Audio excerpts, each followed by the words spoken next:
अरे भाग्यवान, मेरे जूते कहाँ रखे हैं? मुझे बाहर जाने में देर हो रही है। तभी मालती कमरे में आती है। ये रहे आपकी जूते। मैं इन्हें साफ करने के लिए ले गई थी। अरे वाह, तुम कितनी समझदार हो। मेरे बिना कुछ कहे ही सारे काम कर देती हो। तभी मालती झिझकते हुए रमेश से कहती है, सुनिए जी, आपसे एक बात कहूँ, बुरा तो नहीं मानेंगे ना? अरे नहीं नहीं, बेफिक्र होकर कहो। शादी से पहले मैं अपने मायके में नौकरी करती थी। मैं चाहती हूँ कि अब मैं फिर से नौकरी करना शुरू कर दूं। वैसे भी सारा दिन घर में बोर हो जाती हूँ। देखो मालती, तुम्हारे नौकरी करने से मुझे कोई ऐतराज नहीं है, लेकिन तुम्हें एक बात बता दूं, हमारे खानदान में आज तक कभी किसी औरत ने नौकरी नहीं की। फिर भी एक बार तुम माँ से पूछ कर देखो, अगर वो तुम्हें नौकरी करने की इजाजत दे देती है तो अच्छी बात है। रमेश वहाँ से चला जाता है। फिर उसी शाम मालती अपनी सास के पैर दबा रही होती है। तभी उसकी सास मालती से कहती है, अरे क्या बात है बहू, आज तो ठीक तरह से मेरे पैर नहीं दबा रही। किसी ख्याल में खोई पड़ी है क्या? मैं भी तो जानूं आखिर बात क्या है। दरअसल वो माँ जी। अरे हाँ हाँ बोलो, इतना सोच क्यों रही हो? माँ जी, अगर आप बुरा न माने तो मैं नौकरी करना चाहती हूँ। घर के काम करने के बाद मेरे पास काफी वक्त बच जाता है। मालती की ये बात सुनकर उसकी सास गुस्से में कहती है, अरे बहू, तेरी तबीयत तो ठीक है ना? आज ये कैसी बहकी बातें कर रही है? भला हमारे खानदान में आज तक कभी किसी औरत ने नौकरी की है जो तू नौकरी करने की बात कर रही है, हैं? अरे बहू, तू क्या रिश्तेदारी में हमारी नाक कटाना चाहती है? जितना जल्दी हो सके अपने दिमाग से नौकरी का भूत उतार दे। और अब जा, जल्दी से रसोई में जा, खाना बनाने का वक्त हो रहा है। मालती मन मार कर खाना पकाने के लिए रसोई घर में चली जाती है। अगले दिन, नमस्ते माँ जी, कैसी हैं आप? अरे आओ आओ दिवाकर बेटा, बैठो, मैं तुम्हारे लिए चाय मंगाती हूँ। बहू, जरा एक कप चाय तो लेती आना। फिर दिवाकर एक फाइल खोलकर मालती की सास के सामने रख देता है।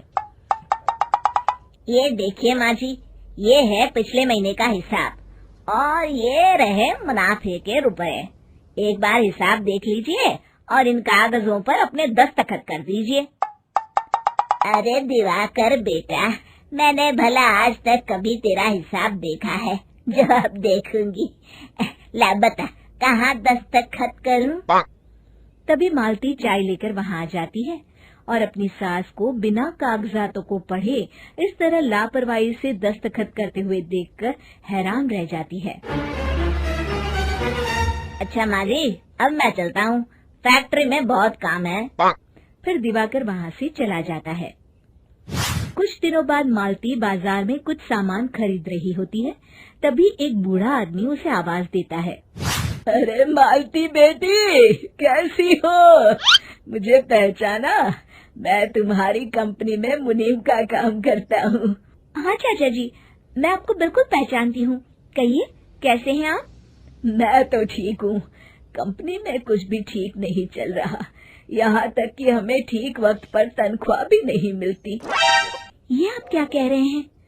अब क्या बताऊँ, आप लोग तो कभी हिसाब किताब देखने दफ्तर आते नहीं।